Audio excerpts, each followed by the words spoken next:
So hello everyone, welcome back to the channel. कैसे हो आप सब? आई होप सब बढ़िया होंगे, अपनी पढ़ाई काफी अच्छे से करे होंगे। सो इस वीडियो के अंदर हम देखने वाले हैं ओएसडी की यूनिट 3 को। सो यूनिट 3 के अंदर हम ये सारे टॉपिक्स देखने वाले हैं, आपके स्क्रीन पे शो हो रहे होंगे। और ये सारे टॉपिक्स बहुत इंपॉर्टेंट टॉपिक्स हैं और बहुत अच्छे से मैं आपको डिटेल में सारे के सारे टॉपिक्स बताने वाला हूँ। हर एक स्टेप को समझाऊंगा, सबके साथ एग्जाम्पल लेके समझाऊंगा, जिससे कि बहुत क्लियरली आपको अंडरस्टैंड हो जाए और ईजी लैंग्वेज में आपको समझ में आ जाए। देखो, सबसे पहले ये वाली जो हमारी यूनिट है, हमने यूनिट 1 एंड यूनिट 2 हमने अच्छे से कंप्लीट कर ली। यूनिट 1 के अंदर हमने ऊप्स के अच्छे से कॉन्सेप्ट देख लिए थे। पॉलीमॉर्फिज्म, एब्स्ट्रैक्शन, एनकैप्सुलेशन, ऊप्स कितना इंपॉर्टेंट है वो देख लिया था। यूएमएल क्या होता है वो देख लिया था और उसका कॉन्सेप्चुअल मॉडल देख लिया था।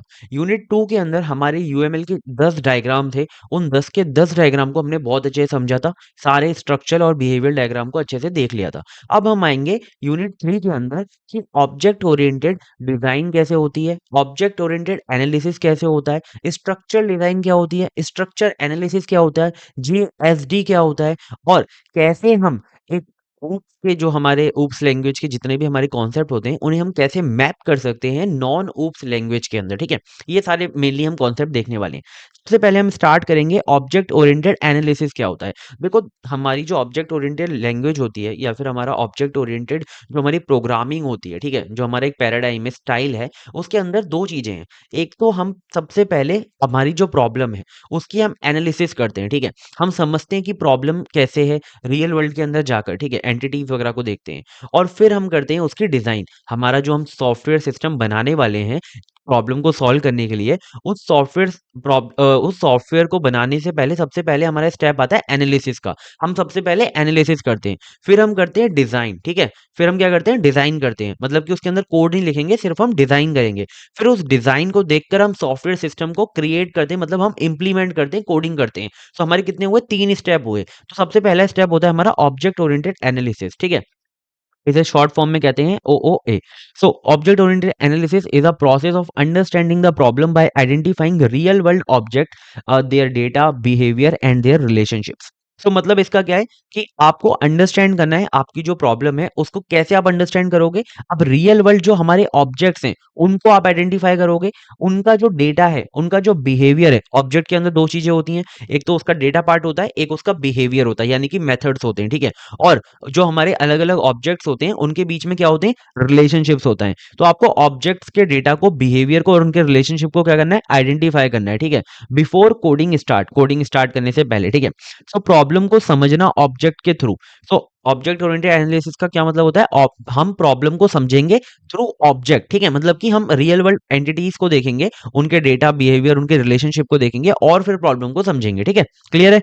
अब हमारा पर्पस क्या है, ओओए का नीड क्या है, हमारी यूजर की रिक्वायरमेंट को क्लियरली अंडरस्टैंड करना। ठीक है, अब यूजर ने जो जो हमें प्रॉब्लम बताई है, जो भी उसे हमें करवाना है, उसके लिए हम क्या करेंगे, ऑब्जेक्ट को आइडेंटिफाई करेंगे कि कौन कौन से इसके रिलेटेड ऑब्जेक्ट बन सकते हैं। ठीक है, तो हम उसे क्या कर पाएंगे, यूजर की रिक्वायरमेंट को क्लियरली अंडरस्टैंड कर पाएंगे। आइडेंटिफाई करना real world object, real world में कौन कौन से ऑब्जेक्ट हो सकते हैं। Reduce complexity of a problem, complexity जो प्रॉब्लम की है वो रिड्यूस हो जाएगी एक बार एनालाइज करने के बाद। आप कोई भी अगर आपकी प्रॉब्लम है वो बहुत ज्यादा ब्रॉडर हो जाती है, तो उसे जब आप एक बार एनालाइज कर लोगे तो वो क्या हो जाएगी, उसकी कॉम्प्लेक्सिटी रिड्यूस हो जाएगी और आपको पता चल जाएगा कि कितना स्पेसिफिक हमें काम करना है। Create a strong foundation for object oriented design. अब हम आगे नेक्स्ट स्टेप में पढ़ने वाले हैं ऑब्जेक्ट ओरिएंटेड डिजाइन। तो उसके लिए एज अ फाउंडेशन काम करता है ऑब्जेक्ट ओरिएंटेड एनालिसिस। ठीक है, सबसे पहले क्या होता है, एनालिसिस होता है। Focus on what the system should do, not how to implement it. ये बस इस पे फोकस करता है कि सिस्टम क्या करेगा, हमारा जो सिस्टम है कौन सी प्रॉब्लम को सॉल्व करेगा, कैसे सॉल्व करेगा। ठीक है, उस पे काम नहीं करता, मतलब कैसे सॉल्व करेगा उस पे काम नहीं करता, बस इस पे काम करता है कि क्या सिस्टम हमारा करेगा। ठीक है, इस पे नहीं करता कि कैसे करेगा। सो ये हमारा फोकस करता है व्हाट पे, नॉट हाउ पे। ठीक है, सो ऑब्जेक्ट ओरिएंटेड एनालिसिस को हम एक एग्जांपल से समझते हैं, लाइब्रेरी मैनेजमेंट के। सो एक लाइब्रेरी अगर मैनेजमेंट सिस्टम है, सो उसके अंदर ऑब्जेक्ट ओरिएंटेड एनालिसिस क्या क्या करेगा, तो वो आस्क करेगा कि ऑब्जेक्ट कितने एग्जिस्ट करते हैं, लाइक स्टूडेंट, बुक, लाइब्रेरी तो हमें पता चल जाएगा कि 3 ऑब्जेक्ट जो है हमें एग्जिस्ट करते हैं। 3 ऑब्जेक्ट को हमें आइडेंटिफाई करना है, ठीक है? तो हमने ये आइडेंटिफाई कर लिया। व्हाट एक्शन, क्या-क्या एक्शन परफॉर्म होंगे? सो इश्यू परफॉर्म होगा, रिटर्न परफॉर्म होगा। देख रहे हो ये आस्क नहीं करेगा कि कैसे परफॉर्म होंगे, बस ये देख रहा है कि क्या एक्शन परफॉर्म होंगे, ठीक है? सो ये नहीं देखेगा ये कि कौन सी लैंग्वेज में लिखेंगे कोड, क्या एल्गोरिथम लगाएँगे, ये कुछ नहीं करेगा। ये बस देखेगा कि ऑब्जेक्ट कौन-कौन से एग्जिस्ट करते हैं, क्या-क्या एक्शन वो परफॉर्म करने वाले हैं, ठीक है? एनालिसिस के अंदर बस इतना सा काम होता है। अब हमारे स्टेप्स होते हैं ऑब्जेक्ट ओरिएंटेड एनालिसिस के अंदर, आपको एग्जाम के अंदर स्टेप्स बहुत अच्छे से याद रखने हैं। सबसे पहला स्टेप होता है हमारा आइडेंटिफाई ऑब्जेक्ट्स। सबसे पहले क्या करो, ऑब्जेक्ट को आइडेंटिफाई कर लो कि रियल वर्ल्ड एंटिटीज कौन-कौन सी है, ठीक है? प्रॉब्लम के रिलेवेंट। आइडेंटिफाई करो एट्रिब्यूट्स को कि आपके जो भी ऑब्जेक्ट्स हैं, उनकी प्रॉपर्टी क्या है, आपके डेटा मेंबर्स क्या-क्या हैं, ठीक है? तो वो फाइंड आउट कर लो। फिर उनके बिहेवियर यानी कि फंक्शंस कौन-कौन से हैं, वो फाइंड आउट कर लो। और फिर आप उनकी जो बीच में रिलेशनशिप है, वो क्या-क्या होने वाली है, लाइक एसोसिएशन है, एग्रीगेशन है, इनहेरिटेंस है। हमने इन रिलेशनशिप्स को बहुत अच्छे से सेकंड यूनिट के अंदर, फर्स्ट यूनिट के अंदर बहुत अच्छे से क्लियर कर लिया था, ठीक है? तो अब आपको बार-बार समझाने की इनको जरूरत नहीं है, तो आपको समझ में आ गई होगी। अब हम बात करते हैं कि ऑब्जेक्ट ओरिएंटेड एनालिसिस के अंदर मॉडल कौन-कौन से यूज़ होते हैं। कोई ना कोई तो मॉडल यूज़ करेंगे हम, कोई ना कोई तो स्ट्रक्चर यूज़ करेंगे जिसके अंदर हम उन्हें उसे रखेंगे, जब भी तो ऑब्जेक्ट ओरिएंटेड डिज़ाइन के अंदर हम उसे एज़ अ फाउंडेशन यूज़ कर पाएँगे। तो यहाँ पर हमारे 2 मॉडल यूज़ होते हैं, एक होता है यूज़ केस मॉडल, एक होता है ऑब्जेक्ट मॉडल, ठीक है? तो यहाँ पर मॉडल हमारे रिप्रेजेंट करते हैं एनालिसिस को क्लियरली, ठीक है? तो ऑब्जेक्ट यूज़ केस मॉडल हमारा जैसे यूज़ केस डायग्राम था हमारा, ये हमारा डिस्क्राइब करेगा जितने भी हमारे यूज़र्स हैं, उनका इंटरेक्शन सिस्टम के साथ, कि यूज़र और सिस्टम के बीच में इंटरेक्शन कैसे होगा, कौन-कौन से एक्टर्स होंगे, क्या-क्या यूज़ केस होंगे, मतलब कौन-कौन से फंक्शन होंगे सिस्टम के अंदर, वो डिस्क्राइब करेगा, ठीक है? अगर आपने सेकंड यूनिट पढ़ी है तो आपको बहुत ईज़िली समझ में आ रहा होगा। ऑब्जेक्ट मॉडल क्या करेगा? ऑब्जेक्ट मॉडल ये रिप्रेजेंट करेगा कि कौन-कौन से ऑब्जेक्ट होंगे, क्या-क्या उनके एट्रिब्यूट्स होंगे, उनके बिहेवियर, उनके रिलेशनशिप को जो है रिप्रेजेंट कर रहा होगा। तो अगर यूज़ केस मॉडल है तो वो एक हमारा नॉन टेक्निकल बंदे के लिए है, ठीक है? और ऑब्जेक्ट मॉडल एक हमारा लाइक टेक्निकल बंदा है या फिर थोड़ा-सा उसे कोडिंग वोडिंग आती है तो उसके लिए, ठीक है? Class diagram and object diagram के थ्रू आप इसे ऑब्जेक्ट मॉडल डायग्राम को जो बना सकते हो, इंटरनल स्ट्रक्चर बताता है सिस्टम का, ठीक है? जैसे कि ये जो है हमारा, ये एक्सटर्नल सिस्टम बता रहा है, मतलब कि हाई लेवल डिज़ाइन है ये, ठीक है? ये हमारा लो लेवल डिज़ाइन है, यानी कि ये क्या कर रहा है, इंटरनल स्ट्रक्चर बता रहा है सिस्टम का। सो आई होप आपको बहुत क्लियर हो गए होंगे मॉडल्स क्या यूज होते हैं ऑब्जेक्ट ओरिएंटेड एनालिसिस में। नेक्स्ट आता है हमारा object oriented design. Object oriented analysis आपको बहुत अच्छे से क्लियर होना चाहिए, क्योंकि आगे आपके पेपर के अंदर ऑब्जेक्ट ओरिएंटेड एनालिसिस और ऑब्जेक्ट ओरिएंटेड डिजाइन के बीच में डिफरेंस पूछा जाता है, ठीक है? तो ऑब्जेक्ट ओरिएंटेड डिजाइन क्या होता है? अब हम देखो ऑब्जेक्ट ओरिएंटेड एनालिसिस में ये देख रहे थे कि क्या-क्या हमारे सिस्टम में होगा, ठीक है? मतलब कि व्हाट पे फोकस कर रहे थे। ऑब्जेक्ट ओरिएंटेड डिजाइन पे हम फोकस करेंगे हाउ पे, ठीक है? मतलब कि हम डिजाइन क्रिएट करेंगे हमारे सिस्टम की। सो object oriented design is a process of converting the analysis model. जो हमने एनालिसिस मॉडल बनाया था ऊपर, उसको हम डिजाइन मॉडल के अंदर क्या करेंगे, कन्वर्ट करेंगे। That can be implemented using code. वो जो डिजाइन मॉडल होगा वो फिर कोड करके हम इंप्लीमेंट कर सकते हैं सिस्टम को, ठीक है? तो ऑब्जेक्ट ओरिएंटेड डिजाइन का मतलब होता है ओओए में जो आपने समझा है उसको कोडिंग के लायक डिजाइन कर देना, ठीक है? मतलब कि आप इतना उसे डिजाइन मॉडल में कन्वर्ट कर दो, इतना उसे डिजाइन कर दो कि इजीली उससे डेवलपर कोड बना पाए, ठीक है? कोड लिख पाए। अब इसका नीड क्या है, पर्पस क्या है? तो रिक्वायरमेंट जो है उसको सॉल्यूशन के अंदर कन्वर्ट करना, ठीक है? जो भी हमने रिक्वायरमेंट एनालिसिस के अंदर देखी, और क्लासेस और मेथड्स को क्लियरली डिफाइन करना, ठीक है? और कंट्रोल फ्लो को डिसाइड करना सिस्टम के अंदर कि कौन सा ऑब्जेक्ट क्या काम कर रहा होगा, कौन सा ऑब्जेक्ट स्टार्टिंग में होगा, कौन सा एंड में होगा, बीच में कौन क्या काम करेगा, उन सब कंट्रोल फ्लो को डिसाइड करना, ठीक है? सिलेक्ट एप्रोप्रिएट एल्गोरिथम, एल्गोरिथम को सिलेक्ट करना अच्छे से। Make system easy to implement and maintain, ठीक है? जो हमारा सिस्टम ऐसे बनाओ कि वो इजी टू इम्प्लीमेंट हो, इजीली इम्प्लीमेंट हो जाए और मेंटेनेबल हो। ऑब्जेक्ट ओरिएंटेड डिजाइन किस पे फोकस करता है, how the system will be implement, ठीक है? हाउ पे फोकस करता है, वहां पे हम व्हाट पे फोकस कर रहे थे। यहाँ पर हम एग्जांपल से समझते हैं, तो लाइब्रेरी सिस्टम के अंदर ऑब्जेक्ट ओरिएंटेड एनालिसिस ये बताता है कि बुक एग्जिस्ट करती है, स्टूडेंट इशू करेगा बुक को, मतलब कि क्या क्या करेगा वो बता रहा है। ऑब्जेक्ट ओरिएंटेड डिजाइन ये डिसाइड करेगा कि which class handle issue book. Issue book जो हमारा मेथड है उसे कौन सी क्लास हैंडल करेगी, ठीक है? तो कौन कैसे करेगा ये बताएगा। हाउ ऑब्जेक्ट कम्युनिकेट, आपस में ऑब्जेक्ट्स कम्युनिकेट कैसे करेंगे। विच एल्गोरिथम टू चेक अवेलेबिलिटी। अब जब भी कोई स्टूडेंट हमारी बुक को इशू करने के लिए रिक्वेस्ट करता है, तो हम क्या करते हैं, चेक करते हैं कि बुक हमारी अवेलेबल है या नहीं। तो ये जो चेक अवेलेबिलिटी वाला हमारा जो फंक्शन है, जो हमारे मेथड है, वो उसमें कौन-सा एल्गोरिथम लगेगा, ठीक है? ये हमारा कौन डिसाइड करेगा, ऑब्जेक्ट ओरिएंटेड डिजाइन डिसाइड करेगा, ठीक है? क्लियर है? अब हमारा ऑब्जेक्ट ओरिएंटेड डिजाइन के अंदर 4 मेन एक्टिविटीज होती हैं, ठीक है? सबसे पहला होता है हमारा क्लास डिजाइन। कि आप सबसे पहले क्या करते हो, जो हमारी क्लास है उसे डिफाइन करते हो, उसके एट्रीब्यूट्स को, उसके मेथड्स को और उनके बीच में रिलेशनशिप्स को डिफाइन करते हो, ठीक है। तो ये चार उसकी एक्टिविटीज होती हैं, ये चार उसे काम करने होते हैं। फिर होता है हमारा मेथड डिजाइन, कि आपने जो भी हमारी क्लास के अंदर मेथड यूज होने वाले हैं, ठीक है, उसमें व्हाट ईच मेथड डज, यहाँ पे तो आपने डिजाइन कर दिया कि क्या क्या मेथड्स होंगे, बट यहाँ पर आप डिजाइन करोगे मेथड डिजाइन के अंदर कि आपका मेथड क्या करेगा, ईच मेथड क्या क्या करेंगे, ठीक है, हर एक मेथड। व्हाट पैरामीटर्स, उसके अंदर क्या क्या पैरामीटर पास होंगे।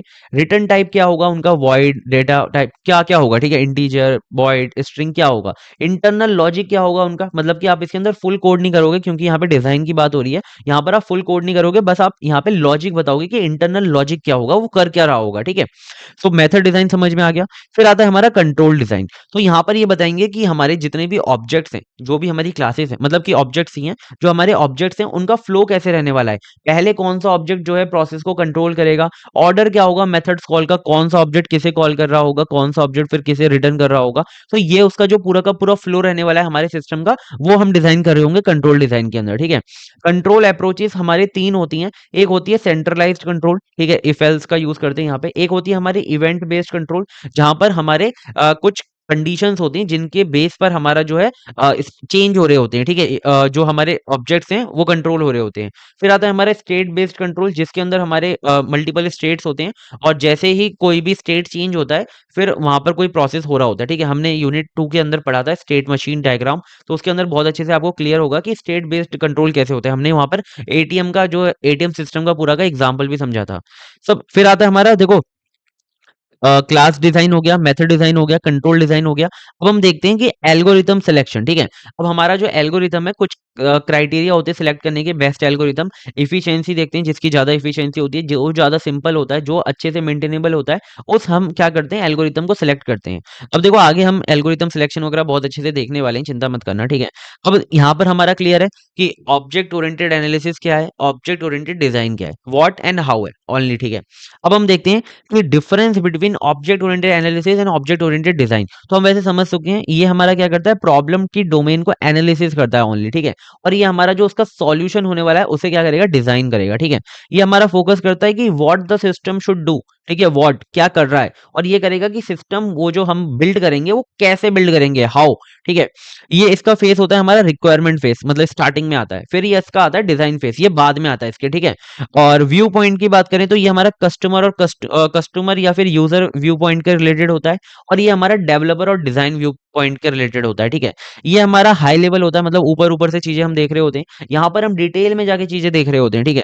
बिहेवियर की बात करें तो ये हमारा क्या क्या डेटा हमारा रिक्वायर्ड है, कौन कौन से ऑब्जेक्ट हमारे हैं, उन्हें देखता है, ठीक है। और ये हमारा देखता है कि मेथड के अंदर जो लॉजिक होंगे वो आप कैसे डिजाइन करोगे। ये हमारा एल्गोरिथम, इसके अंदर कोई भी कंसीडर नहीं होता है, इसके अंदर हमारा एल्गोरिथम ऑप्टिमाइज होना चाहिए और सिलेक्टेड बेस्ट होना चाहिए, ठीक है। इसके अंदर कंट्रोल फ्लो हम डिफाइन नहीं करते कि कौन सा ऑब्जेक्ट कब क्या काम कर रहा होगा, बट यहाँ पर जो हमारा कंट्रोल फ्लो है अच्छे से डिफाइन होता है। यहाँ पर इसका गोल होता है कि प्रॉब्लम को अच्छे से अंडरस्टैंड करना, ठीक है। आप पहले प्रॉब्लम को समझ लो, जब भी तो आप डिजाइन करोगे। तो ये हमारा पहले पार्ट आता है, ये भी बहुत इंपॉर्टेंट है, पहले आप प्रॉब्लम को अच्छे से आइडेंटिफाई करते हो इसके अंदर, ठीक है, अच्छे से समझते हो। यहाँ पर आप क्या करते हो, इफिशिएंट सिस्टम बनाते हो उस प्रॉब्लम के सॉल्यूशन का, ठीक है, मतलब कि उस सिस्टम को क्या करते हो, डिजाइन करते हो, ठीक है। इतना क्लियर है। अब हम आगे बढ़ते हैं कि ऑब्जेक्ट ओरिएंटेड, यहाँ पर एक लाइन लिखी हुई है, ये आप पढ़ लेना, ठीक है, आप मतलब एग्जाम में लिख सकते हो। अब आता है हमारा सेक्शन 2, इसके अंदर हम पढ़ेंगे ऑब्जेक्ट डिजाइन। देखो जो हमारा ऑब्जेक्ट ओरिएंटेड एनालिसिस था वो हमारा सबसे पहले होता है, देखो यहाँ पर मेंशन है ऑब्जेक्ट ओरिएंटेड एनालिसिस हम सबसे पहले करते हैं कि हमने प्रॉब्लम को समझ लिया। अब हम क्या करेंगे, उस प्रॉब्लम के रिलेटेड हम सॉल्यूशन जो हम सिस्टम क्रिएट करने वाले हैं उसका डिजाइन क्रिएट करेंगे। तो हम ऑब्जेक्ट ओरिएंटेड डिजाइन के अंदर उसका डिजाइन क्रिएट करते हैं, बट ऑब्जेक्ट ओरिएंटेड डिजाइन के अंदर जो इसका कोर पार्ट होता है वो होता है हमारा ऑब्जेक्ट डिजाइन, कि हम ऑब्जेक्ट को डिजाइन करते हैं, ठीक है।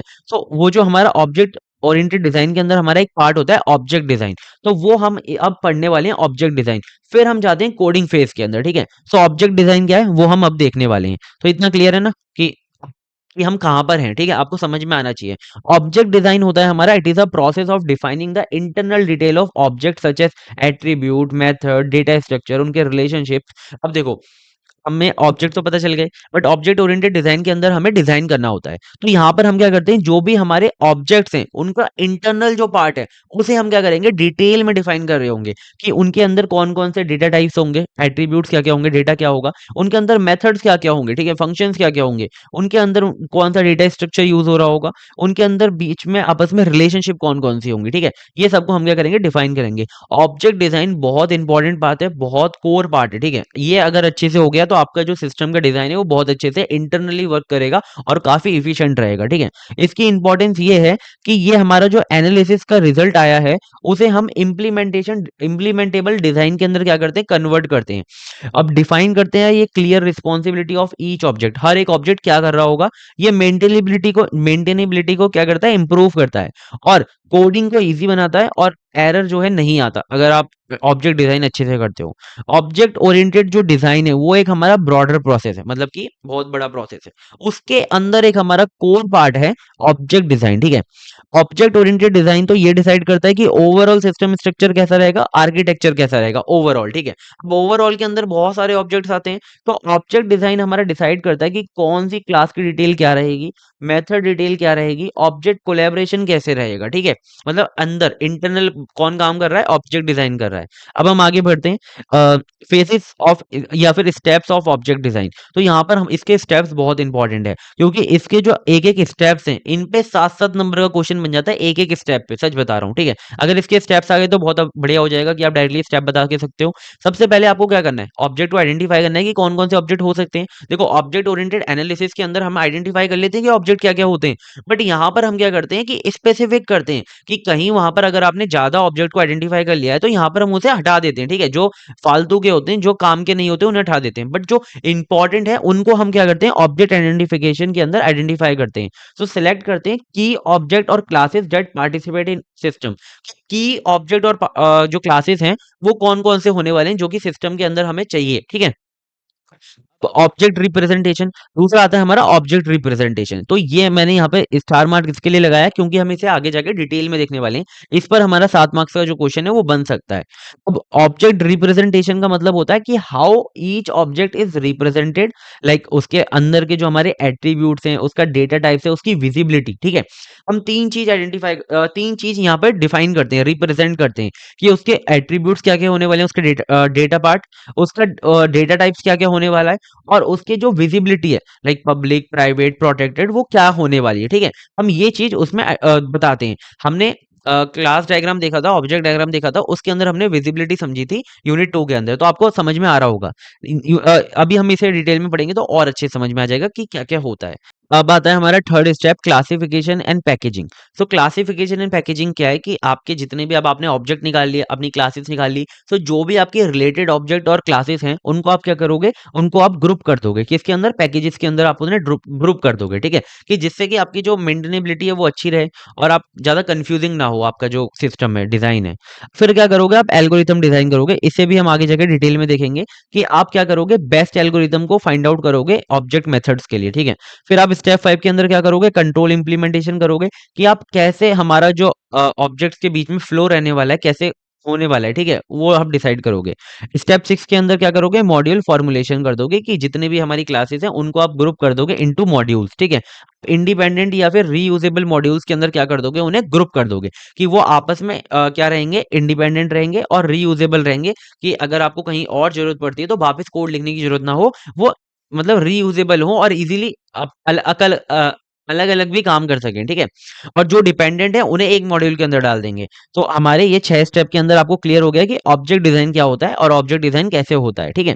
अब हम आगे बढ़ते हैं कि ऑब्जेक्ट रिप्रेजेंटेशन। तो मैंने यहाँ पे जहाँ-जहाँ पे मार्क लगाया हुआ था उन्हें हम डिटेल में देखने वाले हैं। Object representation, algorithm design and control implementation, ठीक है? सबसे पहला आता है हमारा ऑब्जेक्ट रिप्रेजेंटेशन होता क्या है? सो मैंने आपको बता दिया ऑब्जेक्ट के अंदर क्या होते हैं, एट्रीब्यूट होते हैं, डेटा टाइप होता है, विजिबिलिटी होता है। इन सबको हम क्या करेंगे, इंटरनली रिप्रेजेंट करेंगे कि क्या-क्या रहने वाले हैं। So every object represented using 2 things. So 2 चीजें होती हैं, एक तो होता है डेटा पार्ट उसका, एक होता है बिहेवियर मेथड्स, ठीक है। तो डेटा पार्ट के अंदर आपके ऑब्जेक्ट का स्टेट फाइंड आउट होता है और क्या-क्या उसने इन्फॉर्मेशन को स्टोर किया है वो पता लगता है, ठीक है।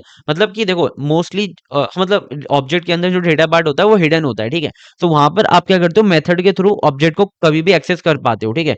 तो यहाँ पर जो हमारा डेटा पार्ट है वो हमारा यहाँ पे दिखता है, जैसे कि अगर हमारा एक ऑब्जेक्ट है कृष्णा, ठीक है, एक स्टूडेंट क्लास है, उसका एक ऑब्जेक्ट है कृष्णा। तो कृष्णा जो उसका नाम है वो एक डेटा टाइप है, मतलब डेटा पार्ट है।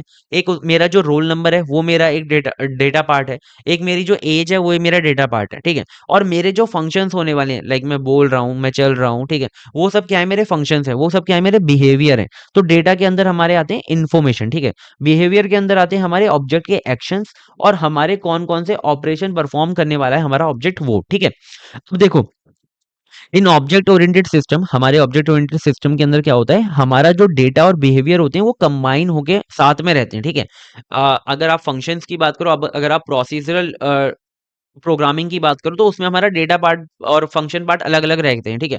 बट यहाँ पर क्या होता है कि हमारा जो डेटा और बिहेवियर साथ में मिलके एक ऑब्जेक्ट की तरह चलते हैं, वन यूनिट की तरह चलते हैं। They are not separated like procedural programming, ठीक है। सो ऑब्जेक्ट रिप्रेजेंटिंग में क्या होता है कि what object responsible for doing. तो ऑब्जेक्ट इसके अंदर मतलब एक हमारा पार्ट आता है ऑब्जेक्ट रिस्पॉन्सिबिलिटी का भी आता है, ठीक है, कि आप इसके अंदर बताते हो कि हमारे ऑब्जेक्ट की क्या-क्या रिस्पॉन्सिबिलिटी है, क्या-क्या हमारे ऑब्जेक्ट को पता होना चाहिए। तो देखो, एक हमारा टाइप होता है नोइंग रिस्पॉन्सिबिलिटी, कि हमारे ऑब्जेक्ट को ये पता होना चाहिए कि उसके पास डेटा ऑब्जेक्ट कौन-कौन से, ठीक है, उसे वो पता होना चाहिए। डूइंग रिस्पॉन्सिबिलिटी, उसे ये भी पता होना चाहिए कि ऑब्जेक्ट जो है क्या-क्या एक्शन जो है परफॉर्म करेंगे, ठीक है। मतलब मेन पार्ट यही है, रिप्रेजेंटेशन तो यहीं पर आपका खत्म हो गया, ठीक है। आगे थोड़ा-सा और है, और फिर हमारा आता है कि कभी-कभी 2 नंबर में आ जाता है कि ऑब्जेक्ट रिस्पॉन्सिबिलिटी क्या होती है। तो आपको ये समझाना है कि हमारा जो ऑब्जेक्ट होता है वो करेगा क्या? क्या-क्या करने के लिए रिस्पॉन्सिबल है, ठीक है? और 2 टाइप की होती है, नोइंग रिस्पॉन्सिबिलिटी और एक होती है डूइंग रिस्पॉन्सिबिलिटी, कि उसके पास क्या डेटा है और वो क्या एक्शन परफॉर्म करेगा, ठीक है? ऑब्जेक्ट रिप्रेजेंटेशन जो है हमारा एनकैप्सुलेशन को सपोर्ट करता है, क्योंकि इसके अंदर जो इंटरनल डिटेल्स हैं वो हमारी हिडन होती है, और हमेशा जो हमारा ऑब्जेक्ट है वो एक्सेस होता है थ्रू द मेथड्स, ठीक है? मेथड्स के थ्रू ही मेथड को कॉल करते हो और फिर आप उसे एक्सेस करते हो। कभी भी आप जो है डेटा पार्ट हिडन रहता है हमेशा, ठीक है? आपका एनकैप्सुलेशन, आपने एनकैप्सुलेशन यूनिट 1 में पढ़ लिया था। तो इससे क्या होता है, हमारी सिक्योरिटी इंप्रूव होती है, मेंटेनेबिलिटी इंप्रूव होती है, ठीक है। तो ये हमारा था डेटा ऑब्जेक्ट रिप्रेजेंटेशन, कि ऑब्जेक्ट को कैसे रिप्रेजेंट किया जाता है, ठीक है। क्लियर है, बहुत अच्छे से समझ में आ गया। अब हम आगे बढ़ते हैं, आगे आता है हमारा एल्गोरिथम डिजाइन। तो हमें हमेशा सिलेक्ट करना है बेस्ट एल्गोरिथम अपने ऑब्जेक्ट के मेथड्स के लिए, ठीक है। जैसे कि हमारा चेक अवेलेबिलिटी एक मेथड था, तो उसको हमें क्या करना है, बेस्ट उसके अंदर एल्गोरिथम को सिलेक्ट करना है। तो आपको भी पता है, आपने भी प्रोग्रामिंग करी है, कि एल्गोरिथम बेस्ट कौन सा होता है। कुछ हमारे क्राइटेरिया होते हैं। पहला होता है हमारा टाइम कॉम्प्लेक्सिटी कम से कम हो, ठीक है, कि आप लेस टाइम होगा तो बेटर एल्गोरिथम होगा, और ये हमारा इनपुट साइज और नंबर ऑफ स्टेप पे हमारा डिपेंड करता है, जो हमारी टाइम कॉम्प्लेक्सिटी होती है। जितना ज्यादा इनपुट साइज जो है ज़्यादा होता है तो टाइम कॉम्प्लेक्सिटी बढ़ जाती है, नंबर ऑफ स्टेप ज़्यादा होते हैं तो टाइम कॉम्प्लेक्सिटी बढ़ जाती है। तो उसके हिसाब से आपको एल्गोरिथम सेलेक्ट करना है कि टाइम कॉम्प्लेक्सिटी कम से कम हो, स्पेस कॉम्प्लेक्सिटी कम से कम हो। आपको इस तरीके से जो एल्गोरिथम को फाइंड आउट करना है कि उसकी स्पेस कॉम्प्लेक्सिटी भी कम हो, ठीक है। फ्लेक्सिबल हो, ठीक है, कि अगर आपको विच एल्गो कैन बी मॉडिफाइड, कि इजीली आप जो है बहुत कम चेंजेस के साथ क्या कर पाओ, एल्गोरिथम के अंदर चेंजेस कर पाओ, या फिर कुछ इजीली ऐड ऑन कर पाओ, ठीक है। रिक्वायरमेंट चेंजेस की रिक्वायरमेंट जो है हमारे क्लाइंट की चेंज होती रहती है, ठीक है। तो उसके हिसाब से जो हमारा सॉफ्टवेयर है वो आप चेंज कर पाओ, फ्लेक्सिबल होना चाहिए आपका सॉफ्टवेयर, ठीक है। अगर आप मॉड्यूलर लॉजिक बनाओगे अपने सॉफ्टवेयर का तो आप इजीली उसे हाईली फ्लेक्सिबल होगा वो, ठीक है। बट अगर आप हार्ड कोडेड लॉजिक लिखोगे, आपको भी पता है, अगर आप सारी सारी चीजें आप हार्ड कोडेड करोगे, ठीक है, और क्या करोगे, उन्हें बहुत डिपेंडेंट कर दोगे, तो वहां पर क्या हो जाएगा, लो फ्लेक्सिबिलिटी हो जाएगी, ठीक है, कि आपको क्या करना पड़ेगा, बहुत ज्यादा चेंजेस करने पड़ेंगे अगर आपको छोटा सा भी कोई चेंज करना है, ठीक है।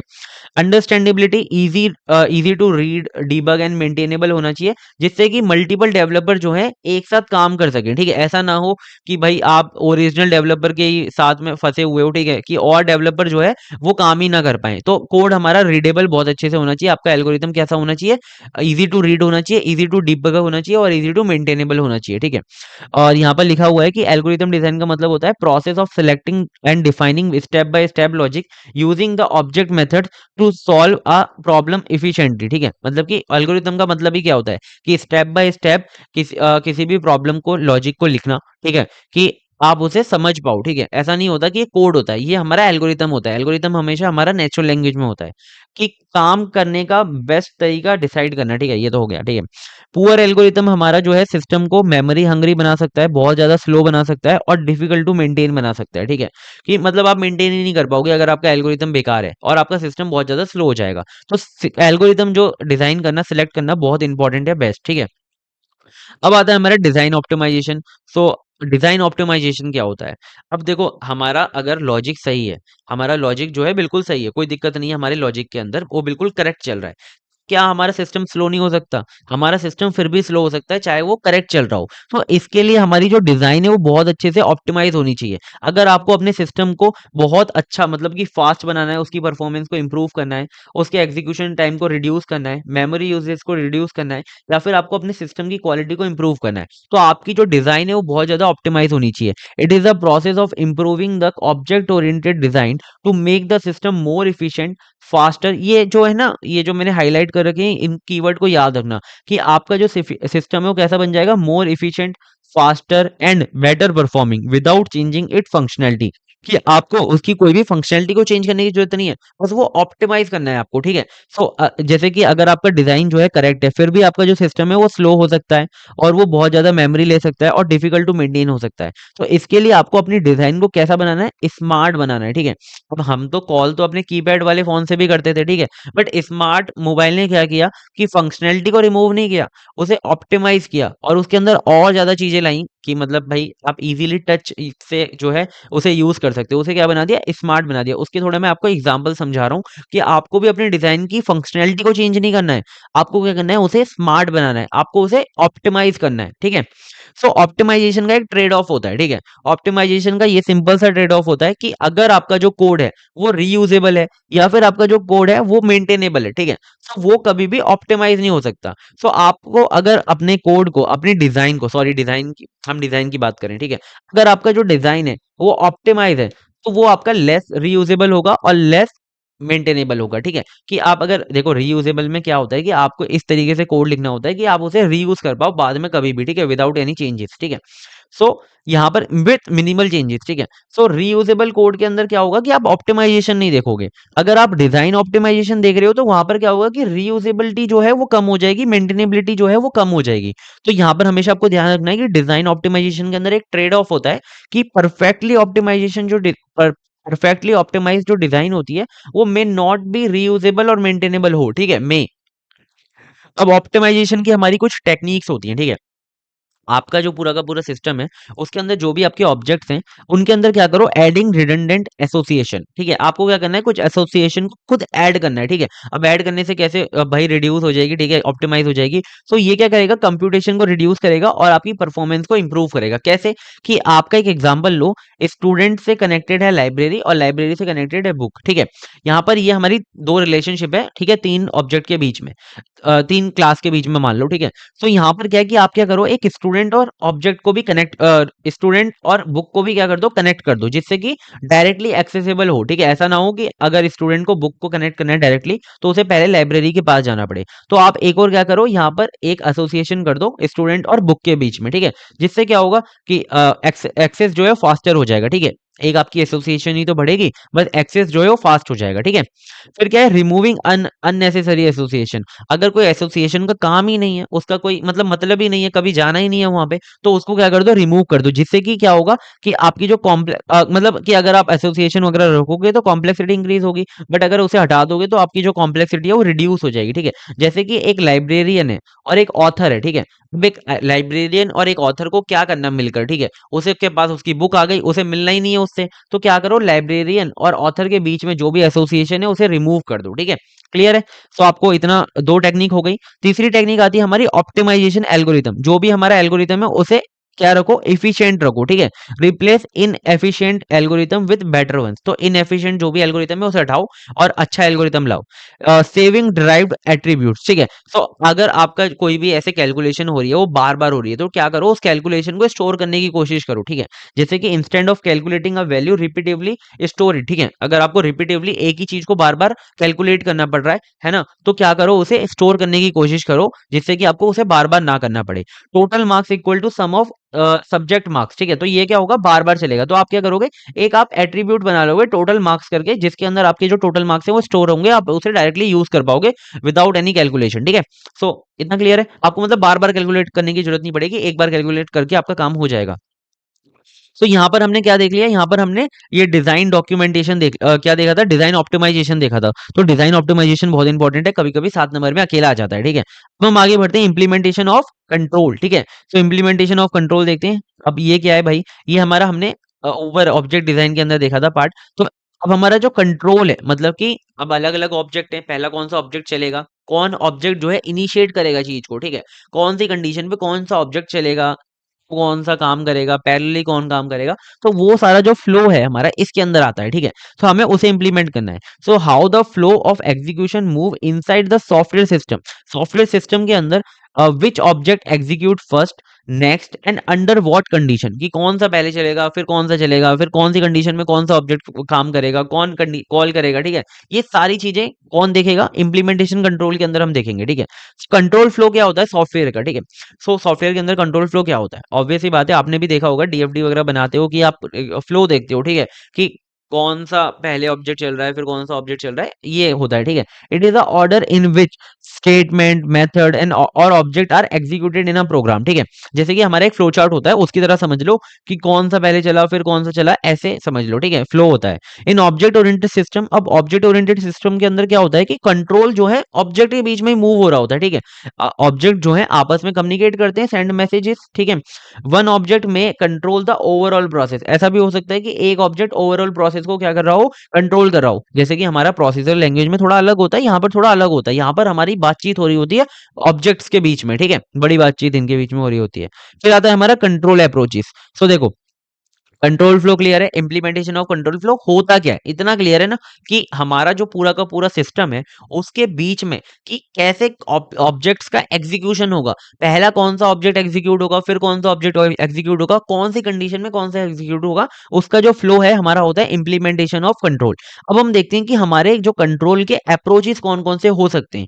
सो हमारे जो कंट्रोल के 3 अप्रोचेस हैं यहाँ पर। सो पहला अप्रोच है हमारा ट्रेडिशनल कंट्रोल, ठीक है। ट्रेडिशनल कंट्रोल में हम क्या करते हैं, इफ एल्स का यूज करते हैं, लूप्स का यूज करते हैं, या फिर फंक्शन कॉल्स का यूज करते हैं।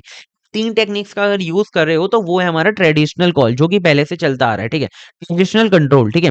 सिमिलर टू प्रोसीजरल प्रोग्रामिंग, इसमें भी ऐसे होता है, आप लूप्स का, इफ एल्स का, इन सब का यूज करते हो, ठीक है, या फिर फंक्शन कॉल का यूज करते हो। तो यहाँ पर क्या होता है कि हमारा जो कंट्रोल है वो सेंट्रलाइज्ड होता है, ठीक है, कि एक कंडीशन पे बेस होता है, ठीक है।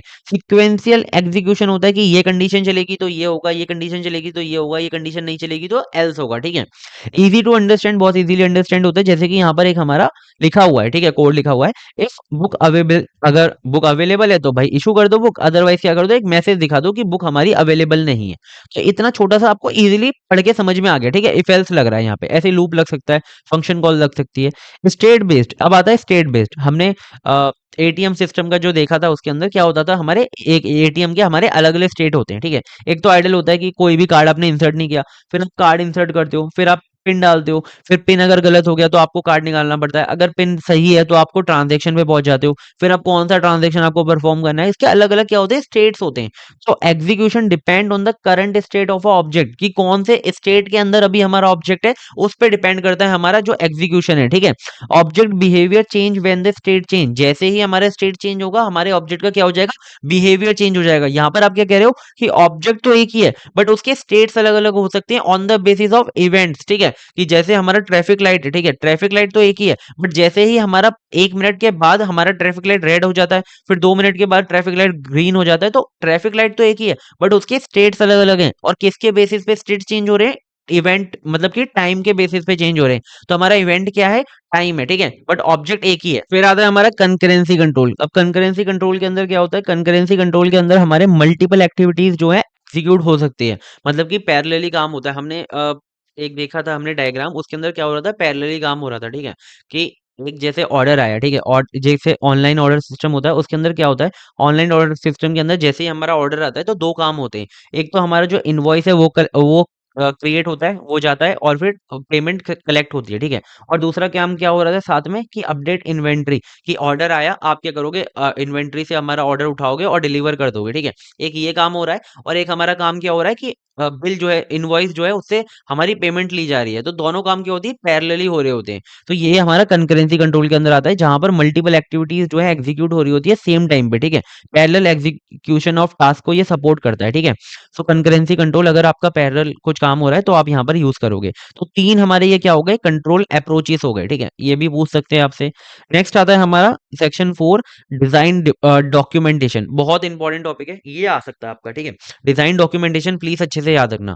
तो देखो, डिजाइन डॉक्यूमेंटेशन बहुत इजी सा टॉपिक है कि आपका जो पूरा का पूरा प्रोसेस है, आपका जो पूरा का पूरा सिस्टम है, उसके जो सिस्टम आर्किटेक्चर है, उसके जो डिजाइन का डिसीजन है, उसका जो ऑब्जेक्ट का इंटरेक्शन है कि आपस में कैसे होगा, उन सबको क्या कर देना, रिटर्न डिस्क्रिप्शन के अंदर लिख देना। मतलब कि एक कॉपी बना ली आपने, उसके अंदर सारी चीजें लिख दी, ठीक है, सब कुछ, कि ऑब्जेक्ट का इंटरेक्शन कैसे होगा, डिसीजन कैसे आपने डिजाइन का लिया, कैसे सिस्टम का आर्किटेक्चर बना, सारी चीजें क्या कर देना, उन्हें रिटन डिस्क्रिप्शन के अंदर लिख देना। उसका मतलब होता है डिजाइन डॉक्यूमेंटेशन। इसकी बहुत ज्यादा नीड होती है, ठीक है।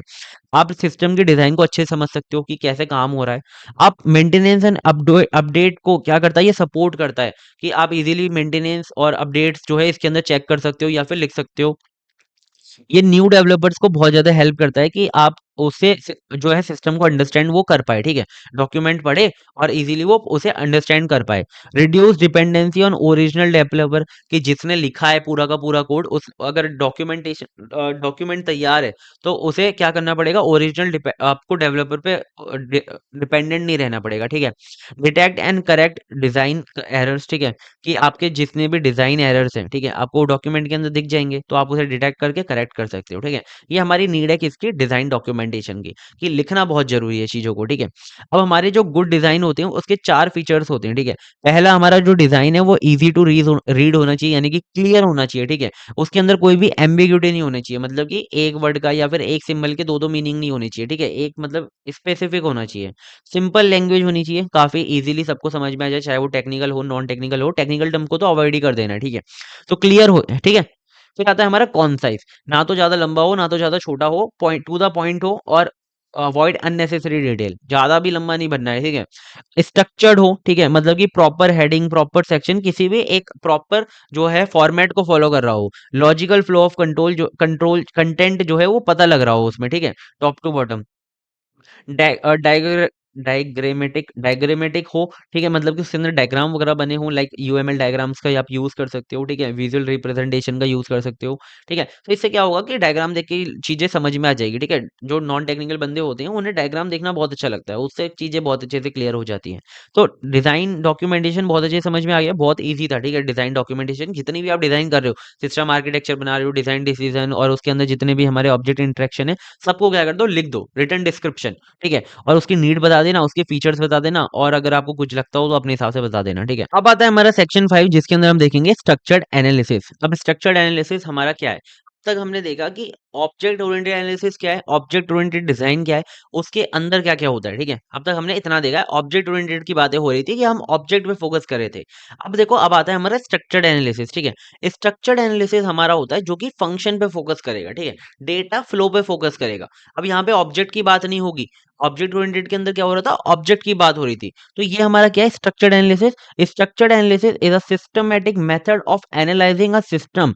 अब हम यहाँ पर भी सिस्टम को एनालाइज कर रहे हैं, वहां पर भी हम सिस्टम को एनालाइज कर रहे हैं, बट यहाँ पर हम फोकस करेंगे bye focusing on function and data flow, ठीक है, रेदर देन ऑब्जेक्ट। वहां पर हम ऑब्जेक्ट को फोकस करके, ऑब्जेक्ट के अंदर डेटा पार्ट और उसके बिहेवियर पार्ट को फोकस करके क्या कर रहे थे, प्रॉब्लम को एनालाइज कर रहे थे। बट यहाँ पर हम एनालाइज करेंगे सिस्टम को कैसे, फंक्शन और डेटा फ्लो पे फोकस करके, ठीक है। और फंक्शन ओरिएंटेड अप्रोच क्या होती, क्या है, ठीक है, फंक्शन ओरिएंटेड अप्रोच होती है जो हमारी फंक्शन पे फोकस करती है, ठीक है। और यहाँ पर हमारा जो फंक्शन के बीच में, फंक्शन के बिटवीन क्या हो रहा था, डेटा पास हो रहा होता है एज अ पैरामीटर, ठीक है, रिजल्ट आ रहा होता है। डेटा एंड फंक्शंस यहाँ पे सेपरेटेड होते हैं। अब तक हमने देखा ऑब्जेक्ट के अंदर डेटा पार्ट होता था, बिहेवियर पार्ट होता था, और दोनों साथ में मिलकर ऑब्जेक्ट बनाते थे और काम करते थे और आपस में मैसेज पास करते थे। बट यहाँ पर क्या होगा कि हमारा जो डेटा पार्ट है और जो फंक्शन पार्ट है अलग अलग रहेंगे, ठीक है। वो हमारा होता है फंक्शन ओरिएंटेड अप्रोच, या फिर प्रोसीजर लैंग्वेज के अंदर ये काम हो रहा होता है, ठीक है। अब स्ट्रक्चर्ड एनालिसिस क्लियर है ना कि फंक्शन और हमारे डेटा फ्लो पे काम करेगी, ठीक है। अब आता है हमारा tools used in structured analysis. सबसे पहला टूल होता है डेटा फ्लो डायग्राम। आप क्या करो, किसी भी सिस्टम का डेटा फ्लो डायग्राम बना लो, उससे आपको समझ में आ जाएगा कि कैसे हमारे फंक्शन कॉल हो रहे हैं, कैसे हमारा डेटा पास हो रहा है, ठीक है। कैसे कौन कौन से फंक्शन के अंदर कौन कौन सा डेटा पास हो रहा है, how data flows between processes, अलग अलग प्रोसेस के अंदर कैसे डेटा फ्लो हो रहा है यूजिंग इनपुट एंड आउटपुट्स, ठीक है। डेटा फ्लो डायग्राम आपको पता होगा, वैसे तो मैं यहाँ पे बता रहा हूँ। बस देखो, ज्यादा डीप में जाने की कोई जरूरत नहीं है, बस जितना बता रहा हूँ उतना समझ लो। कंपोनेंट्स क्या क्या होते हैं, सबसे पहले प्रोसेस जिसके अंदर हमारा डेटा फ्लो होगा, फिर डेटा फ्लो हमारे लाइक एरोस वगैरह जिसके थ्रू से हम डेटा जो है दिखाते हैं कि कैसे फ्लो हो रहा है, डेटा स्टोर कहाँ कहाँ पर है वो दिखाते हैं, और हमारी एक्सटर्नल एंटिटी कौन कौन सी होंगी जो कि सिस्टम के साथ क्या करेंगे, इंटरेक्ट करेंगी। तो ये हमारा डेटा फ्लो डायग्राम होता है।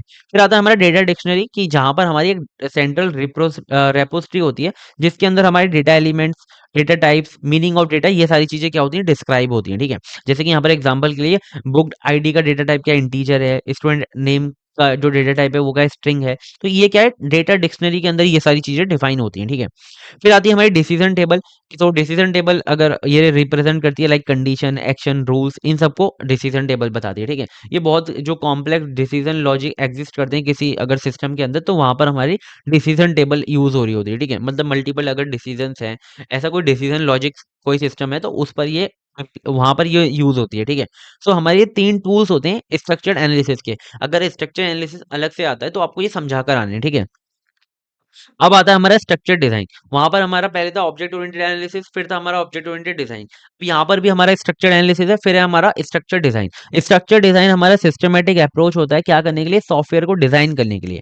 Date breaks the system into smaller modules using a top down methods, ठीक है। यहाँ पर क्या करेंगे हम, बड़े से बड़े जो सिस्टम है उसको हम मॉड्यूल्स के अंदर डिवाइड करेंगे और फिर हम काम करेंगे। वहां पर क्या होता है, बॉटम अप अप्रोच फॉलो होता है, यहाँ पर हमारा टॉप डाउन अप्रोच जो है फॉलो होता है।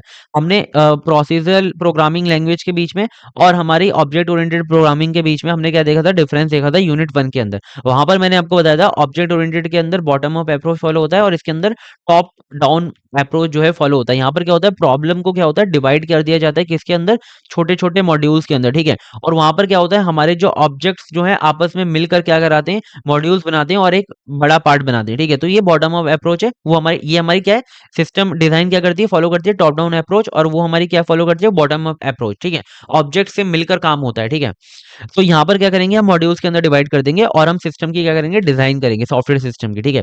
अब मॉड्यूलर डिजाइन क्या होती है, यहाँ पर हम सिस्टम को इंडिपेंडेंट मॉड्यूल्स के अंदर क्या कर देते हैं, डिवाइड कर देते हैं। हमारे जो मॉड्यूल्स होते हैं इंडिपेंडेंट होते हैं, ठीक है। मतलब कि वो इंटर रिलेटेड तो होते हैं, ठीक है। उनके अंदर जो हमारे एलिमेंट्स होते हैं, जैसे एक हमारा मॉड्यूल है ये, ठीक है। इनके अंदर जो हमारे छोटे छोटे एलिमेंट्स होंगे वो आपस में तो कनेक्टेड होंगे, बट जो ये एक मॉड्यूल है और एक ये मॉड्यूल है तो ये आपस में कनेक्टेड नहीं होंगे, ये हमारे इंडिपेंडेंट होंगे, ठीक है। मतलब अंदर अंदर तो हमारे डिपेंडेंट होंगे, मतलब कि इंटर इंटर डिपेंडेंट तो होंगे, बट ये इंडिपेंडेंट होंगे दूसरे मॉड्यूल से, ठीक है। अभी हम कोहेजन और कंपलिंग का जो है कॉन्सेप्ट समझेंगे तो आपको समझ में आएगा। Each module perform one specific task, हर एक मॉड्यूल को एक टास्क के लिए बनाया जाता है, ठीक है। There are two core concept of structure design, तो दो हमारे कोर कॉन्सेप्ट है, एक है कोहेजन और एक है हमारा कपलिंग। तो कोहेजन क्या होता है कि हाउ क्लोज, कोहेजन हमारा ये मेजर करता है कि how closely related element inside a module are. मतलब कि एक हमारा मॉड्यूल है, उसके अंदर बहुत सारे एलिमेंट्स हैं, वो आपस में कितना अच्छे से कनेक्टेड है, ठीक है, आपस में कितना ज्यादा रिलेट करते हैं। उसी अगर ये ज्यादा होता है तो कोहेजन हमारा ज्यादा होता है। और हमारा एक रूल होता है कि हमें कोहेजन को हमेशा क्या रखना है, हाई रखना है, ठीक है। हमारा जो कोहेजन हमारे से कैसा होना चाहिए, हाई होना चाहिए। किसी भी हमारा जो मॉड्यूलर सिस्टम है, कोई भी हमारा ऐसा स्ट्रक्चरल डिजाइन है, उसके अंदर हमें कोहेजन को ज्यादा रखना है, ठीक है। जैसे कि हमारा एक मॉड्यूल है बुक मॉड्यूल, ठीक है, और उसके अंदर जितने भी हमारे फंक्शंस हैं वो बुक मॉड्यूल को जो है रिलेट करते हैं, ठीक है, मतलब बहुत अच्छे से रिलेट करते हैं, तो उसका मतलब क्या है, हाईली कोहेजन है, ठीक है वो। अब आता है हमारा कपलिंग। कपलिंग हमारा मेजर करता है how dependent one module to the another module, कि एक मॉड्यूल ये है, एक मॉड्यूल ये है, एक मॉड्यूल ये है, ये आपस में कितना ज्यादा डिपेंडेंट है। ये जितना ज्यादा डिपेंडेंट होंगे कपलिंग उतनी ज्यादा होगी। तो हमारा एक रूल होता है कि हमें हमेशा जो डिजायरेबल कपलिंग रखनी है वो बहुत ज्यादा लो रखनी है। मतलब कि जो हमारे मॉड्यूल्स होते हैं वो हमारे इंडिपेंडेंट होनी चाहिए, आपस में कनेक्टेड नहीं होने चाहिए, ठीक है। मतलब कि कोहेजन तो ज्यादा हो अच्छी बात है, बट कपलिंग ज्यादा नहीं होनी चाहिए, ठीक है। तो यहाँ पर एग्जाम्पल भी लिया हुआ है, कोई बात नहीं, इसे छोड़ो, ठीक है। सो हमेशा यहाँ पर क्या होता है, इंटरफेसिस का यूज यूज होता है। अगर आपको मतलब आपस में कम्युनिकेट करना है या फिर आपको डिपेंडेंट है तो वहां पर आपको इंटरफेस का यूज करना है हमेशा, ठीक है, जिससे कि हमारी कपलिंग जो है लो हो जाए। तो एक गोल्डन रूल होता है हमारा कि गुड सॉफ्टवेयर डिजाइन हमारी वही होती है जिसके अंदर हमारा जो कोहेजन है वो हाई हो, मतलब कि वो इंटर रिलेटेड जो हमारे जो एलिमेंट्स है वो इंटर रिलेटेड तो अच्छे से हो, बट कपलिंग जो है लो हो, यानी कि वो इंडिपेंडेंट हो दूसरे मॉड्यूल से, ठीक है, क्लियर है। So difference between standard analysis, structured analysis, structure design versus object oriented approach.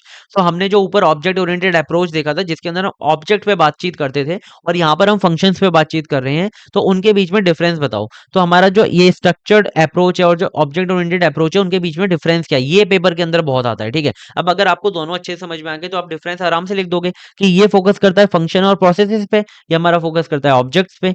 इसके जो मॉड्यूलिंग स्टाइल है वो हमारी डेटा फ्लो मॉडलिंग है, यहाँ पर हमारी रियल वर्ल्ड मॉडलिंग होती है, ठीक है। यहाँ पर जो डेटा और बिहेवियर है वो अलग अलग सेपरेटेड रहते हैं, बट यहाँ पर वो बंडल टुगेदर मिलके ऑब्जेक्ट बना के रहते हैं। यहाँ पे रीयूजेबिलिटी बहुत लिमिटेड है, बट यहाँ पर बहुत हाई है, ठीक है। और यहाँ पर हमारा जो मेंटेनेंस है वो डिफिकल्ट होता है, ठीक है, बट यहाँ पर बहुत ईजी होता है, ठीक है। फ्लेक्सिबिलिटी की बात करें तो यहाँ पर बहुत लो है, बट यहाँ पर बहुत हाई है। स्केलेबिलिटी की बात करें तो आप बहुत छोटे सिस्टम के लिए आप इसे यूज कर सकते हो, लार्जर सिस्टम के लिए बहुत ज्यादा पुअर है, ठीक है। बेटर है ये लार्जर सिस्टम के लिए क्योंकि ऑब्जेक्ट्स इजीली स्केलेबल होते हैं, ठीक है। यहाँ पर जो टूल्स यूज होते हैं वो data flow diagram, data dictionary, और हमारा एक ऊपर था डिसीजन टेबल, ठीक है। यहाँ पर हमारा यूएमएल डायग्राम्स यूज होते हैं, ठीक है। तो आपको ये क्लियरली समझ में आ गया दोनों के बीच में डिफरेंस, और मैंने आपको अलग अलग भी बता दिया, तो आप अलग अलग भी जाके समझा सकते हो और फिर टेबल बना सकते हो, ठीक है। अब आते हैं हम नेक्स्ट पार्ट पे जो कि सेक्शन 6 हमारा जैक्सन सिस्टम डेवलपमेंट। सो जेएसडी हमारा बहुत बार पेपर में आता है, आपके भी पेपर में आ सकता है, जरूर आ सकता है, मेरे को ऐसा लगता है आना चाहिए, ठीक है। तो जैक्सन सिस्टम डेवलपमेंट होता क्या है, ये हमारी एक मेथडोलॉजी होती है, सॉफ्टवेयर डेवलपमेंट मेथडोलॉजी, ठीक है। सॉफ्टवेयर डेवलपमेंट की एक हमारी मेथडोलॉजी होती है कि कैसे सॉफ्टवेयर को आपको डेवलप करना है। तो सबसे पहले क्या होता है कि जो हमारा जैक्सन सिस्टम डेवलपमेंट है उसके अंदर हमारे फेसिस होते हैं, ठीक है, 3 फेसिस होते हैं, अभी हम आगे देखेंगे। तो ये हमारा क्या करता है कि जब भी designs a system first modelling the real world, मतलब कि आप ये क्या करता है, पहले रियल वर्ल्ड में जाता है और रियल वर्ल्ड में जो है देखता है, ठीक है। फिर रियल वर्ल्ड को देखने के बाद फिर क्या करता है, सॉफ्टवेयर को डिजाइन करता है, ठीक है। मतलब इसका जो अप्रोच है वो कुछ ऐसा है, पहले रियल वर्ल्ड को देखेगा फिर डिजाइन करेगा हमारे जो सॉफ्टवेयर को, ठीक है। जो रियल वर्ल्ड जो है हमारा उसे क्या करेगा, कन्वर्ट करेगा मॉडल इनटू सॉफ्टवेयर, ठीक है। रियल वर्ल्ड मॉडल को सॉफ्टवेयर के अंदर कन्वर्ट करना ही हमारा जो जैक्सन सिस्टम डेवलपमेंट मेथडोलॉजी होती है, ठीक है। जीएसडी क्या करता है, पहले रियल दुनिया को समझता है, पहले रियल दुनिया को समझता है और फिर सिस्टम बनाता है, ठीक है। ये लाइन आपको याद रखनी है कि जीएसडी पहले रियल दुनिया को समझता है और फिर सिस्टम को बनाता है, ठीक है। इसकी जो कोर फिलोसफी है जीएसडी की वो ऐसे है कि सबसे पहले ये अंडरस्टैंड करेगा कि रियल वर्ल्ड एंटिटीज कौन-कौन सी है, ठीक है? कि स्टूडेंट है, लाइब्रेरियन है, ठीक है? रियल वर्ल्ड एंटिटीज कौन-कौन सी है, बुक है और हमारा लाइब्रेरी है, ठीक है? देयर बिहेवियर, उनके बिहेवियर को समझेगा और उनकी लाइफ साइकिल को समझेगा, ठीक है? ये 3 चीज़ें बहुत इंपॉर्टेंट है, ठीक है? याद रखना कि ये सबसे पहले अंडरस्टैंड करता है रियल वर्ल्ड एंटिटीज कौन-कौन सी है, उनका बिहेवियर क्या-क्या होने वाला है और उनकी लाइफ साइकिल क्या है, कब स्टार्ट होंगे, कब खत्म होंगे, ठीक है? और बीच में क्या-क्या करेंगे। देन डिजाइन, फिर डिजाइन करेगा सॉफ्टवेयर स्ट्रक्चर को, प्रोसेसेस को और प्रोग्राम को, और हमारा सॉफ्टवेयर डिजाइन हो जाएगा। तो ये हमारी एक मेथडोलॉजी है कि किस तरीके से सॉफ्टवेयर डेवलपमेंट होता है, ठीक है। सो जीएसडी हमारा अनलाइक अदर मेथड्स, जीएसडी कभी भी स्टार्ट नहीं करता डायरेक्टली फंक्शन और डेटा फ्लो से, ठीक है। ये हमेशा पहले रियल वर्ल्ड एंटिटीज को देखता है, उनकी लाइफ साइकिल को देखता है, उनके बिहेवियर को देखता है, देन सॉफ्टवेयर पे जाता है, ठीक है। सो इसके 3 फेसेस होते हैं हमारे, पहला होता है मॉडलिंग फेज, फिर होता है स्पेसिफिकेशन फेज, फिर होता है इम्प्लीमेंटेशन के फेज, ठीक है।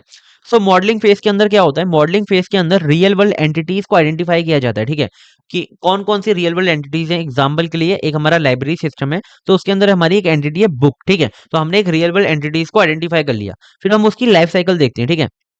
उसकी behaviour over the time is model, ठीक है। मतलब कि ओवर द टाइम उसका बिहेवियर कैसा रहेगा, पहले बिहेवियर लाइक वो पहले ऐड हुई बुक लाइब्रेरी के अंदर, फिर बुक हमारी स्टूडेंट को इश्यू होगी, फिर बुक हमारी रिटर्न होगी, तो ये क्या होगी, बुक की लाइफ साइकिल होगी। फिर से हमारी बुक ऐड हो जाएगी, ठीक है, फिर बुक इशू होगी, फिर बुक को रिटर्न होगी, तो ये इसकी लाइफ साइकिल है कि इसका काम इतना ही रहने वाला है, ठीक है। सो हमने रियल वर्ल्ड एंटिटीज को पहले आइडेंटिफाई किया, उनके इवेंट को आइडेंटिफाई किया और उसकी लाइफ साइकिल को डिफाइन किया। ठीक है, सो ये हमारा मॉडलिंग फेज होता है। ठीक है, 3 काम होते हैं इसके, क्लियर है। अब आता है हमारा स्पेसिफिकेशन फेज। स्पेसिफिकेशन फेज के अंदर हम क्या करते हैं, सिस्टम का जो बिहेवियर है पूरा का पूरा उसे स्पेसिफाइड करते हैं। ठीक है, कि अलग अलग जो एंटिटीज हैं, अब बुक एंटिटी हो गई, लाइब्रेरी एंटिटी हो गई, लाइब्रेरियन एंटिटी हो गया, तो उनके बीच में इंटरकनेक्शन कैसे रहने वाला है वो हम देखते हैं। पूरा का पूरा जो सिस्टम है उसकी स्पेसिफिकेशन जो है स्पेसिफाई करते हैं। ठीक है, बिहेवियर जो है वो स्पेसिफाई करते हैं। ठीक है, define system processes, describe communication between entities, convert real world into the system specification. ठीक है, तो इतना सा काम होता है कि आप पूरा का पूरा सिस्टम जो है वो समझते हो। ऑब्वियस सी बात है कि अब एंटिटीज हैं तो वो हमेशा अकेले तो काम नहीं करने वाली, वो कनेक्टेड हैं, तो वो आपस में कैसे कम्युनिकेट करेंगी वो हम देख रहे होते हैं इसमें। ठीक है, जैसे कि when a book is issue, update book status, अब बुक के स्टेटस को अपडेट कर दो कि बुक जो है अब अवेलेबल नहीं है। ठीक है, नोटिफाई स्टूडेंट, और स्टूडेंट को नोटिफाई कर दो कि आपके लिए जो बुक है वो इशू हो चुकी है। तो ये देख रहे हो कि बुक इशू हुई तो क्या क्या चीजें हुई, तो वो देखते हो आपकी कैसे कम्युनिकेशन हो रहा है। ठीक है, कैसे सिस्टम हमारा स्पेसिफिकेशन है वो हम देख रहे होते हैं। ठीक है, तो ये हमारा दूसरा हो गया, स्पेसिफिकेशन फेज क्लियर होगा। अब आता है हमारा इंप्लीमेंटेशन फेज। यहाँ पे आप कोडिंग करते हो, टेस्टिंग करते हो, डिप्लॉयमेंट करते हो। ठीक है, जो हमारा सिस्टम डिजाइन है उसे आप कन्वर्ट करते हो एक्चुअल कोड के अंदर। ठीक है, प्रोग्राम जो है वो डेवलप हो रहा होता है इम्प्लीमेंटेशन फेज के अंदर। तो हमारे 3 फेज आपको बहुत अच्छे से क्लियर होंगे। अब हमारे कुछ हमारे एडवांटेजेस होते हैं जेएसडी के। तो यहाँ पर क्या होता है, रियल वर्ल्ड ओरिएंटेड डिजाइन होता है, आप रियल वर्ल्ड को देख के चल रहे होते हो, और कॉन्करेंट जो प्रोसेस है वो भी इजीली हैंडल हो जाते हैं यहाँ पे। ठीक है, पैरेललिज्म, और जो क्लियर सिस्टम स्ट्रक्चर होता है इसका, और काफ़ी अगर कॉम्प्लेक्स सिस्टम है तो उसके लिए काफ़ी गुड होता है ये। ठीक है, जीएसडी जो है उसके अंडरस्टैंड करना काफ़ी कॉम्प्लेक्स होता है, इसका ये डिसएडवांटेजेस है, और डिफिकल्ट होता है इसे इंप्लीमेंट करना। ठीक है, और ये हाई एक्सपर्टीज मांगता है। ठीक है, अगर आपके पास अच्छी स्किल नहीं है तो आप इस मेथडोलॉजी से नहीं चल सकते। ठीक है, और ये सुटेबल नहीं है स्मॉल सिस्टम के लिए, ये बहुत लार्ज सिस्टम के लिए सुटेबल है, और जो कि रियल वर्ल्ड से कनेक्ट करते हैं। ठीक है, तो ये इसके डिसएडवांटेजेस हैं जीएसडी के, ये इसके एडवांटेजेस हैं। पेपर के अंदर लिख कर आओगे एग्जाम के अंदर तो बहुत अच्छा इंपैक्ट पड़ेगा। ठीक है, तो ये याद हो गया आपको जीएसडी बहुत अच्छे से, आई होप आपको क्लियर होगा। ठीक है, आगे बढ़ते हैं सेक्शन 7। सो देखो, हमारा कोई भी ऑब्जेक्ट ओरिएंटेड सिस्टम है, ऑब्जेक्ट ओरिएंटेड सिस्टम के अंदर हमारे क्वालिटी एट्रीब्यूट्स होते हैं। ठीक है, 3 क्वालिटी एट्रीब्यूट्स होते हैं, इनके ऊपर शॉर्ट नोट पक्का आपके पेपर के अंदर आता ही है। ठीक है, तो देखो, एक होता है रोबस्टनेस, एक होती है एक्सटेंसिबिलिटी, एक होता है हमारा रीयूजेबिलिटी। ठीक है, रोबस्टनेस क्या होता है, रोबस्टनेस का मतलब सिस्टम, हमारा कोई भी सॉफ्टवेयर सिस्टम है, अगर गलती हो जाए उस पे, ठीक है, हमारे सिस्टम के अंदर कोई भी हमसे गलती हो जाए, यूजर से, या फिर सिस्टम के अंदर कोई कंपोनेंट फेल कर जाए, ठीक है, क्या होगा, क्या हमारा सिस्टम फेल कर जाना चाहिए, क्रैश कर जाना चाहिए? नहीं। तो रोबस्टनेस का मतलब यही होता है कि हमारे सिस्टम की ability to work correctly even when a error और अनएक्सपेक्टेड सिचुएशन अगर, अगर कोई भी एरर अगर होता है, या फिर कोई भी ऐसी सिचुएशन अगर होती है जो कि अनएक्सपेक्टेड है, ठीक है, कि मतलब कोई भी एरर हो गया, तो हमारा जो कोड, हमारा जो सिस्टम है, उसकी जो एबिलिटी है उसमें भी काम करने की, उसी को हम क्या कहते हैं, रोबस्टनेस कहते हैं। मतलब कि सिस्टम गलती होने पर भी क्रैश ना हो, मतलब कि आपके सिस्टम को कभी भी क्रैश नहीं होना चाहिए। ऑपरेटिंग सिस्टम के अंदर बहुत अच्छे से डेटा हैंडलिंग की जाती है, कि कुछ भी हो जाए, आपसे कोई भी एरर हो जाए, कभी भी आपका जो सिस्टम है वो क्रैश नहीं होता। ठीक है, आपको क्या होता है, एक मैसेज शो हो जाता है कि ये आपने एरर किया है। ठीक है, कभी भी वो क्रैश नहीं होगा। इसके अंदर करना पड़ता है, एरर हैंडलिंग करनी पड़ती है। ठीक है, कि आपको एरर को डिटेक्ट करना है। ठीक है, आपको पहले ही एरर को डिटेक्ट करना है, उनको अच्छे से हैंडल करना है, कि आप किस तरीके से हैंडल कर सकते हो, आपको मैसेज शो कर सकते हो। ठीक है, या फिर उसको कुछ और करके चीजें ठीक कर सकते हो। सिस्टम क्रैश को आपको क्या करना है, प्रिवेंट करना है। अगर आप, जैसे कि इनवैलिड इनपुट हो गया, ठीक है जी, जैसे कोई आपने कोई पासवर्ड आपकी फील्ड है, ठीक है, आपने उसके अंदर कोई इनवैलिड जो है इनपुट डाल दिया, तो इनवैलिड इनपुट के अंदर क्या होगा, आपको एक मैसेज शो होगा कि आपने जो है इनवैलिड इनपुट डाला है, कि ये साइज होना चाहिए या फिर ये गलत है। फाइल नॉट फाउंड, कोई फाइल को आप एग्जीक्यूट करने की कोशिश कर रहे हो बट वो फाइल ही नहीं मिल रही। ठीक है, नेटवर्क फेलियर आ सकता है, तो उसकी वजह से आपका जो सिस्टम है वो क्रैश नहीं होना चाहिए। ठीक है, वो अच्छे से चलना चाहिए। How error handling is done, ठीक है, एरर हैंडलिंग कैसे होती है, तो आप इनपुट वैलिडेशन लगा लो, चेक कर लो इनपुट को, ठीक है, वैलिडेट कर लो कि वो सही है या नहीं, या फिर आप एक्सेप्शन हैंडलिंग कर लो। ठीक है, एरर एरर मैसेजेस को शो करा दो। ठीक है, तो ये हमारा क्या है, कि कैसे एरर हैंडलिंग होती है। अब फॉल्ट टॉलरेंस की ऐसी एबिलिटी, अब देखो रोबस्टनेस के अंदर दोनों चीजें हैं, एरर हैंडलिंग भी हो रही है, और अगर कोई हमारा सिस्टम का कोई भी जो कंपोनेंट है वो अगर फेल कर जाए तब भी जो है हमारा सिस्टम अच्छे से चलना चाहिए। तो the ability of system to continue operating even some component fail, कि मतलब कोई कंपोनेंट ही फेल हो गया तब भी अच्छे से उसका काम करने का मतलब होता है फॉल्ट टॉलरेंस आपने अच्छे से किया है। ठीक है, तो ये होता है हमारा क्या, रोबस्टनेस, क्लियर है। आगे बढ़ते हैं, आगे आता है हमारा एक्सटेंसिबिलिटी। सो एक्सटेंसिबिलिटी का मतलब होता है कि एक सिस्टम की ability to add new feature और functionality with a minimal changes to existing code, कि आपके जो सिस्टम का कोई एग्जिस्टिंग कोड है, आप उसके अंदर कोई नया फीचर ऐड करना चाहते हो और आप उसके अंदर बहुत मिनिमल चेंजेस के साथ इजीली जो है फीचर को ऐड कर सकते हो, स्केलेबल होता है, ठीक है। तो एक्सटेंसिबिलिटी का मतलब यही होता है कि एबिलिटी सिस्टम की किसी भी नए फीचर को या फिर फंक्शनैलिटी को ऐड करने की। आपने अगर ट्विटर पे देखा होगा तो हमारे ध्रुव राठी भाई ने क्या किया है कि एआई फेस्टा जो है एक अपना स्टार्टअप लॉन्च किया है, ठीक है, जिसमें क्या होता है कि हमारे अलग अलग जो हमारे एआई के जो मॉडल्स हैं वो आपको साथ में रिजल्ट जो है वो शो करा रहे होते हैं, ठीक है। तो जैसे कि एआई का हमारा मॉडल है चैट जीपीटी, एक हमारा एआई का है जेमिनी, ठीक है, एक हमारे ग्रॉक, ऐसे अलग अलग हमारे क्या है एआई के मॉडल्स हैं। तो यहाँ पर क्या होता है कि जैसे ही जेमिनी का लाइक थर्ड मॉडल आया था एक हमारा, ठीक है, और नेक्स्ट दिन ही एआई फिस्टा के अंदर क्या हुआ था, वो मॉडल हमारा ऐड हो गया था, ठीक है। सो ध्रुव राठी ने एक कमेंट किया हुआ था कि वो क्या हुआ था, ट्वीट किया हुआ था कि हमारे एआई फिस्टा के डेवलपर ने बहुत मेहनत करके जो हमारा नया मॉड्यूल आया था उसका जेमिनी का 3, उसको एक रात के अंदर ही ऐड कर दिया एआई फिस्टा के अंदर, ठीक है। तो उसका क्या था, उस ट्वीट पे रिप्लाई किया था किसने, स्टाइवर भाई ने हमारे, ठीक है। तो स्टाइवर भाई ने ये कहा कि अगर भाई आपके डेवलपर ने अपने जो पूरा एआई फिस्टा आपका सिस्टम बनाया है उसको अगर एक्सटेंसिबिलिटी पहले से ही दिमाग में रख के डिजाइन किया है, तो आपका जो ये ऐड हुआ होगा, ठीक है, ये जो मॉडल ऐड हुआ होगा वो बहुत मिनिमल चेंजेस के साथ ऐड हो गया होगा, ठीक है। आपको बहुत ज्यादा काम करने की जरूरत नहीं पड़ी होगी। तो वहां पर क्या आया कॉन्सेप्ट, एक्सटेंसिबिलिटी का कॉन्सेप्ट आया कि अगर आप अपने जो सिस्टम की डिजाइन एक्सटेंसिबिलिटी को देखकर करते हो, ठीक है, मतलब कि बाद में आपको न्यू फीचर ऐड करना है उसके हिसाब से करते हो, तो बहुत मिनिमल चेंजेस के साथ न्यू फीचर न्यू फंक्शनलिटी को ऐड कर पाते हो, ठीक है, कोड के अंदर, एग्जिस्टिंग कोड के अंदर, ठीक है। सो फीचर में इजीली एक्सटेंड कर पाना, ठीक है, आप फीचर में इजीली एक्सटेंड कर सकते हो, ठीक है। फ्यूचर ग्रोथ की बात करें तो अगर कोई रिक्वायरमेंट चेंजेस हो गई तो आप चेंज कर सकते हो, न्यू फीचर अगर कोई चाहिए तो आप उसके अंदर चेंजेस कर सकते हो, या फिर कोई टेक्नोलॉजी इवॉल्व हो गई, पहले वैसी नहीं थी अब इवॉल्व हो गई और एडवांस हो गई, तो आप चेंजेस कर सकते हो, ठीक है। हमेशा हमारी जो गुड डिजाइन होती है वो हमारी ग्रोथ को जो है हमेशा सपोर्ट करती है, विदाउट री डिजाइन, कि आपको बिल्कुल बेसिक से चल के नहीं करना पड़े, वो इजीली जो है उसके अंदर ऐड हो जाए, ठीक है। जैसे कि एक शॉपिंग ऐप के अंदर ऑनलाइन पेमेंट को ऐड करना, या फिर कोई एलएमएस है, ठीक है, लर्निंग मैनेजमेंट सिस्टम है, उसके अंदर कोई न्यू कोर्स को ऐड करना, तो ये हमारा क्या बताता है, एक फ्यूचर ग्रोथ को बताता है या फिर एक्सटेंसिबिलिटी को दिखाता है, ठीक है। सो इजी फीचर एडिशन की बात करें तो new feature can be added easily हो जाए, एग्जिस्टिंग कोड रिमेन अनचेंज, कि जो हमारा कोड है वो अनचेंज हो। यहाँ पर आपको दिख रहा होगा कि एक जैसी चीजें क्यों लिखी हुई हैं। तो देखो पेपर के अंदर आपको पता तो है एक्सटेंसिबिलिटी तो यहीं पर खत्म हो गई, बस इतनी सी डेफिनेशन थी, बट आपको पेपर के अंदर ज्यादा चीजें लिखनी पड़ेंगी, तो आपको फ्यूचर कोड समझाना है, आपको इजी फीचर एडिशन समझाना है, फिर आपको समझाना है कि कैसे हम इसे अचीव कर सकते हैं। तो आपको हमेशा जो डिजाइन है वो मॉड्यूलर रखना है, ठीक है, मॉड्यूल्स में डिवाइड करके रखना है, और लूज कपलिंग रखनी है, मतलब कि लूज कपलिंग का मतलब क्या होता है, इंडिपेंडेंसी जो है कम हो जाए, ठीक है। और आपको क्या करना है कि यूज ऑफ इंटरफेसेस, आपको इंटरफेसेस का यूज करना है, ठीक है। फिर आता है हमारा रीयूजेबिलिटी।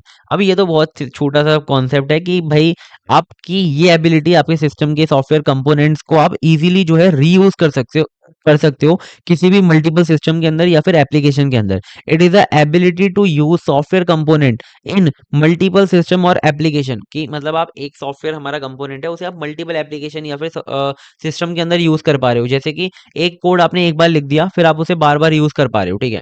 और उससे क्या होता है हमारा जो डेवलपमेंट है वो काफी फास्ट हो जाता है, कि आप एक ही बार बार नहीं लिखना पड़ रहा, जो रिलायबिलिटी है वो इंप्रूव हो जाती है, बिहेवियर जो है हर जगह कंसिस्टेंट रहता है, ठीक है।